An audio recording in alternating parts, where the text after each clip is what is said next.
چترال کې د پشکال بارانونو او سیلابي اوبو له وجې مختلف سړکونه بند شوي. د چترال سیند کې د اوبو سطح سوا شوې ده. ګڼ شمېر کورنۍ سیلابي اوبو کې لهو شوي. نور تفصیل بر ګورو د عبدالله شاده په دې ریپورټ کې.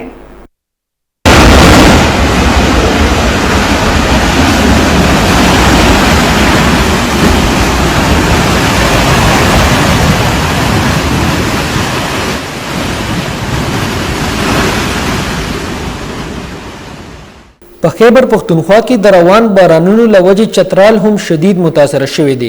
په دریای چترال کې د غټې درجې سیلاب له وجې چترال، مستود، شندور روډ د هر قسمه ټریفک لپاره بند کړل شوی دی. ډیپټي کمشنر لور چترال محسن اقبال د بارانونو له وجې لور چترال کې دفعه 144 ناپس کړي.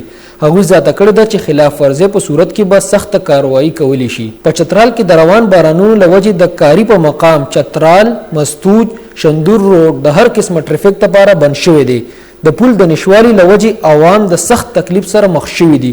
دغه شان د ګولینګول نه چترال روډ هم د کوغزي چوک پولیس چوکۍ سره په مکمل توګه باندې بند کړل شوی دی چې د دغې له وجې د اوبو سپلای شدید متاثره شوې ده. د انتظامیې وینا ده چې د بارانونو د بندیز نه پس به دغه سکیم زر تر زره بحال کړی شي. د سره سره چترال مستوج روډ په مختلفو ځایونو د هر قسمه ټریفک لپاره بند شوی. لور چترال موربالا کې هم د سیلابي ریلو له وجې ولاړ فصلونو، باغونو او کورونو ته شدید نقصان رسیدلی دی. ګولین واده کې د سیلاب له وجې 14 کورونه په مکمل توګه تباه شوي دي. بل طرف ته ډیپټي کمشنر لور چترال محسن اقبال د بارانونو له وجې لور چترال کې دفعه 144 ناپس کړي. د هغوی وینا ده چې خلک د سیند نه لرګورو وباسلو او د سیند د خوا نه ډډه وکړي.